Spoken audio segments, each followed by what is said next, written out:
नारायण साकार की संपूर्ण ब्रह्मांड में सदा सदा के लिए जय जयकार। नारायण साकार की संपूर्ण ब्रह्मांड में सदा सदा के लिए जय जयकार।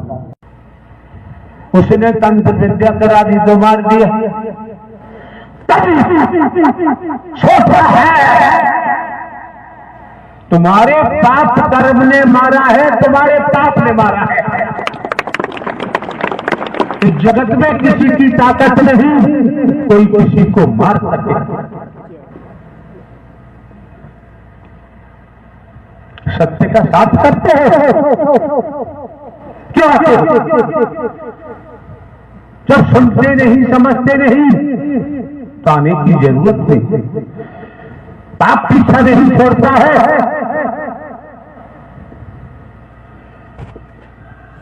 राजा हो चाहे बली हो चाहे अभिया,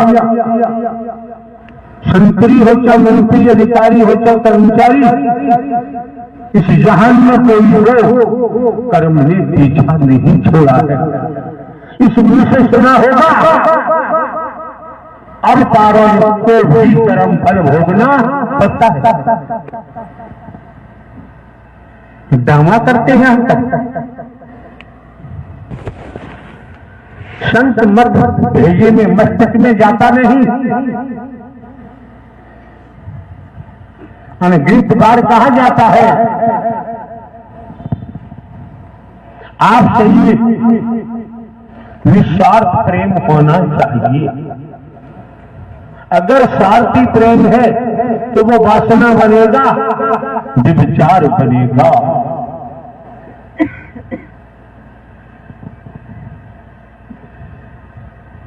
कोई कार्य है जब तक उसे नियमानुसार कार्य को नहीं किया जाएगा तब तक उसका परिणाम शुद्ध आने वाला नहीं। कोई सा काम देख लीजिए, स्टूडेंट देखे कॉलेज में, किसान देखे, व्यापारी देखे, नौकरी वाला देखे, का परमात्मा घास पूछे मिल जाते हैं। और पेट में बैठे हैं जो सुना जाता है, जो पढ़ाया गया है। हमारे अंदर बैठे हैं तो बैठा हुआ अंदर वह घूस लेता है, रिश्वत चाहिए उसे। आप बताओ, तुम बताओ ईमानदारी से, जब तुम्हारे पेट में भगवान बैठा है तो भगवान को रिश्वत चाहिए? तब भगवान व्यभिचारी होता है? तब भगवती व्यभिचारी होती है?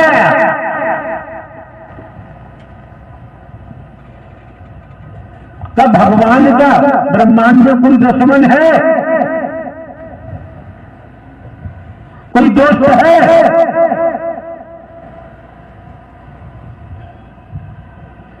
जब पेट में भगवान बैठा है किसकी निंदा कर रहे हो? किसकी चुगली कर रहे हो? किसे नीची ऊंची जाति में देख रहे हो? कभी 10 ने पहले ही कह दिया है, हम भी नेतर तुम भी नेतर, नेतर ही जग संसारा है। कहते कबीर सुनो भाई साधो, कौन नेतर से न्यारा है। सुबह शाम दिशा मैदान जाते हो, पक्के हो जाते हो और 24 घंटे पेट में जमादार बैठा रहता है, मेंटर बैठा रहता है। किस पे नहीं जा रहे? हम भी चमार तो नहीं, चमार चमार ही जन संसारा है। और कहते कबीर सुनो भी साधो, कौन चमड़ी से न्यारा है? कोई बता दे बिना चमड़ी का हो। हम भी धोबी, तुम भी धोबी, धोबी ही जग संसारा है। कहते कबीर सुनो भी साधो, कौन धोबी से न्यारा है? अरे कुछ नहीं, अंडर बियर बनियान तो साफ कर ही लेते हो कि अपने बच्चों को नरक में ले जाना चाहते हो। स्टूडेंट हैं, छोटे बच्चे हैं, बहन बेटियां हैं। जब इनमें असत्य का संचार होगा, रोग का, विषेले लहू का, हलाहल का संचार होगा, तुम्हारी भाषा के द्वारा, तुम्हारे कर्म के द्वारा तो बेचारे ये भी नहीं निकल पाए, ये भी नहीं निकल पाए। तोताराम हमारे पास आया,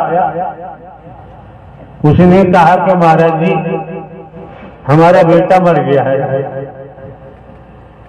हमने ऊपर से नीचे तक उसे देखा, हमने कहा भाई हमसे क्या मतलब है, हमें क्यों बता रहा है, हमें बताने की क्या जरूरत है कि बड़े दुखी है।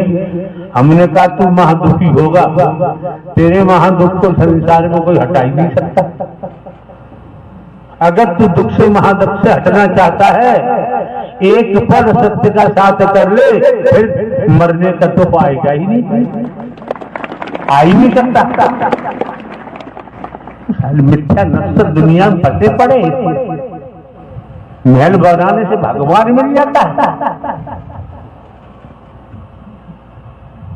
क्या है ये? क्या है? गए राजा गोपीचंद, बावनगढ़ का राजा,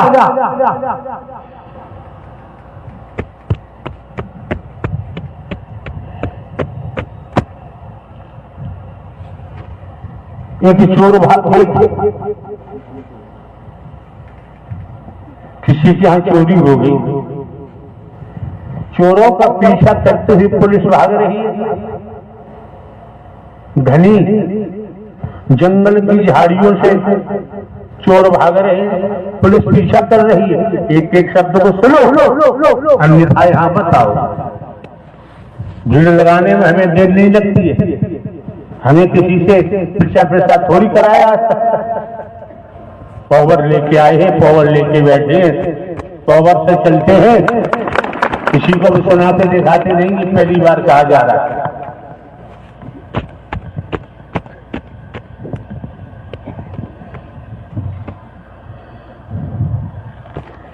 निगाह इधर उधर हुई पुलिस वालों की, चोर तो भागते आ गए, उन्हें लगा कि माल झाड़ी में फेंक दिया। पुलिस वाले आते हैं झाड़ी के पास, झाड़ी में घुसे, भाई फकीर ध्यान में बैठा हुआ था परमात्मा को। पुलिस वालों ने वो पोटली उठाई जिसमें माल बंधा हुआ था और फकीर को पकड़ दिया, लेके चल दिए। कोई कर्म रहा होगा फकीर का, दुष्कर्म रहा होगा, क्या होता? ले जाकर राजा के दरबार में पेश किया, माल दिखाया मंत्री ने। राजा तो इससे ये माल पकड़ा गया है। सब बड़े अकड़ वाले बैठे हैं ना, जिसको देखो बड़े बुद्धिमान बैठे हैं, बहुत बहुत बुद्धिमान बैठे हैं।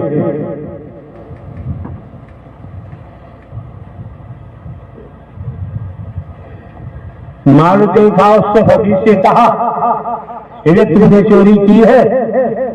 फकीर ने कहा मैं क्या जानूं चोरी क्या होती है, मैंने चोरी भोरी कुछ नहीं की है, मैं तो अपने परमात्मा का भजन खुलेआम करता हूं, मुझे चोरी करने की जरूरत ही नहीं। फिर भी जो भी रहा हो, कोई कतरा रहा होगा किसी का।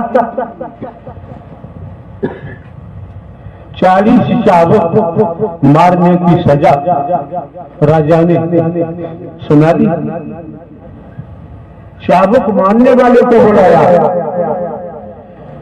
कपड़े उतरवा दिए, फकीर तो फकीर है, नग्न और चाबुक पड़ रहे हैं। बेचारों में सोच रहा है कि मेरा कोई दुष्कर्म होगा। अच्छी बात है प्रभु, इसी जन्म में कटवा रहे हो, दूसरा जन्म लेने की जरूरत नहीं पड़ेगी। इस दुनिया में हो, दिखावा दिखा रहे हो, तुम शहंशाह हो, तुम बादशाह हो, तुमने महल बना लिए, नाश होगा, नाश सर्वनाश होगा। किस महल पे है हम ढंग पाखंड आडंबर में नहीं है। हरि परमात्मा के नाम को जो बदनाम करेगा उसका सत्यानाश तो होना ही होना। उसे से ब्रह्मांड में कोई नहीं बचा सकता, कोई सा भी भगवान नहीं बचा सकता। नाम बेचना, नाम को बदनाम करना, शाबत पड़ रहे हैं। प्रभु इसी जन्म में कटवा दो, कोई कुकर्म पाप रहा होगा। शाबत खाने के बाद ठोकर मार के वकील को भगा दिया, तो भगा दिया। जब उसी झाड़ी में पहुंचा, वहां जाकर उसे बोध होता है, आत्मिक बोध होता है। तेरा कोई पाप का कतरा था वो तो कट ही गया, लेकिन राजा को श्राप दे दिया, राजा को श्राप दे दिया। समय व्यतीत होता रहा, श्राप हावी हुआ, राजा को कोढ़ पैदा हो गया। इतिहास उठा लीजिए, इतिहास सभी ने पढ़ा होगा। राजा को कोढ़ हो गया। कुछ समय के बाद राजा की मृत्यु हो गई। समय व्यतीत होता गया। एक दिन राजा गोपी चंद की माता ने अपने बेटे को बुलाया, पास बैठाला, कहा बेटा संसार में कहीं तुझे सत्य का साथ मिलता है तो कर ले, और नहीं मिलता है तो जा गोरखनाथ के चरों में चला जा। बेटा गोपीनाथ ने कहा, मां तुम पागल हो गई हो, मैं 52 का राजा, 16 से तो रानियां हैं मेरी, 100 वो 1000 कन्याएं हैं, कोई दूसरा भाई भी नहीं है जिसने सौंप करके और मैं फकीर बन जाऊं। यहाँ जो आता है तेरा मांगने भी आता है, नोटों की लूट करने आता है, रुपयों की लूट करने आता है, प्रोग्राम मांगने आता है। वही तो फैला हुआ है।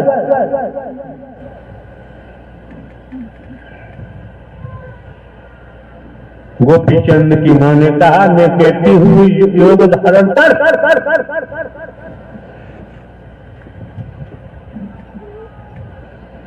सत्य के साथ की थी गोपी चंद की माता। उसने उड़द की दाल को पिसवाया, उड़द की दाल को पिसवा कर और गोपी चंद का पुतला बनवाया।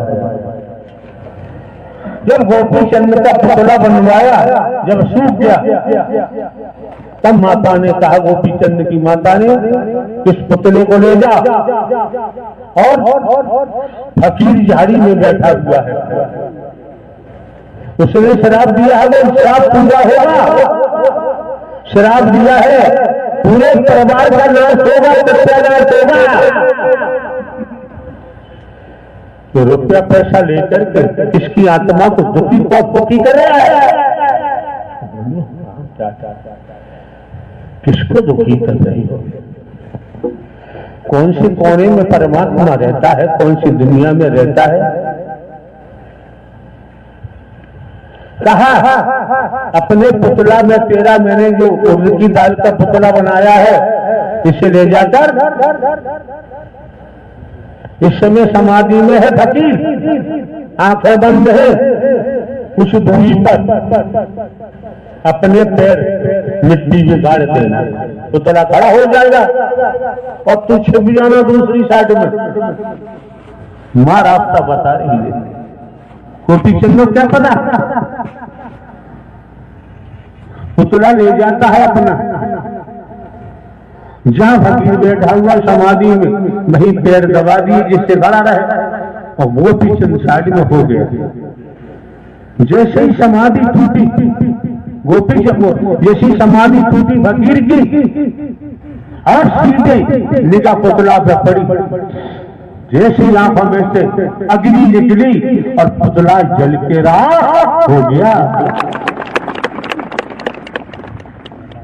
क्या हमको बेवकूफ समझ रहे हैं आप लोग?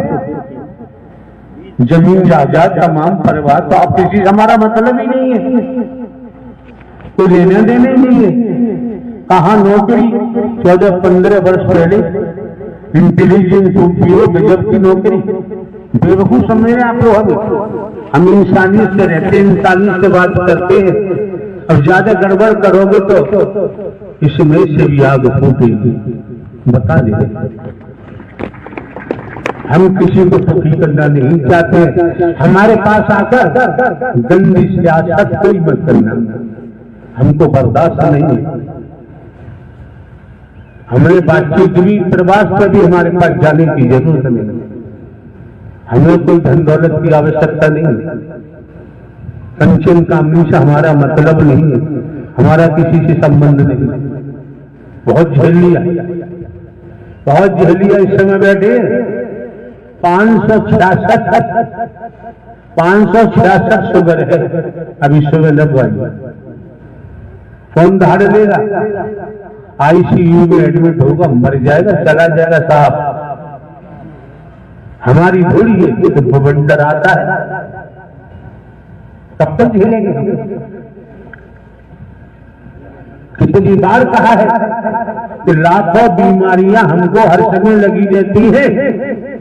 अब बताओ हम कैसे झेलते होंगे? तो जैसे ही समाधि टूटी और पुतला देखा, तुरंत स्मरण तो राजा का बेटा। फिर देखा इसकी माता सत्य के साथ थी, सत्यान दे दिया। उसने अपने कुंबे को नाश कराने से बचा लिया। जैसी आग खड़ी पुतला जला, तुरंत गोपी चंदा के लेट जाता है। लेट जाता है तो फकीर ने कहा कि तेरी माता ने तुझे बचा लिया, परिवार को बचा लिया, मैंने श्राप दिया था। पता है कौन कौन किसके श्रापित होकर कि दुनिया में चल रहा है, वही मेरे सामने आते हैं। बेटा मरे, बेटी मरे, पति मरे, पत्नी मरे, नंगा हो, भुखमंगा हो, भिखारी हो, कीड़ा मकोड़ा बने, सांप बिच्छू छिपकली बने, कदम पीछा छोड़ता नहीं है। मानो मत मानो, हम मनवा दे दो। ये प्रोग्राम देना पड़ा, ईपी में हम आने को तैयारी नहीं। संसार पड़ा है हमारे लिए, बच गया। लौट के आता है अपने माता के चरणों में लेटा। मां ने कहा हरि ने बचा दिया, कदम पीछा नहीं छोड़ता है। क्या कहा माता ने? तेरा पिता, तेरे पिताश्री जवान थे और मैं देख बड़ा, मैं जवानी में विधवा हो गई। बहुत सुंदर थे, फिर भी रोजाना चंदन का उपटन कराते थे, कच्चे दूध से स्नान करते थे, तेल फुलेल छिड़के जाते थे। नौजवान बालाएं सेवा करती थी, मर गई, मैं विधवा हो गई।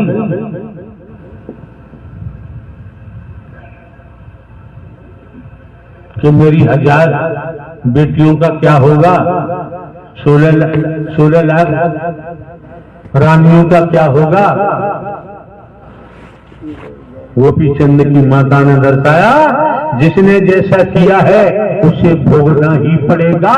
उस भोग से तेरा कोई कर्म है, मेरे द्वारा तू पछता है।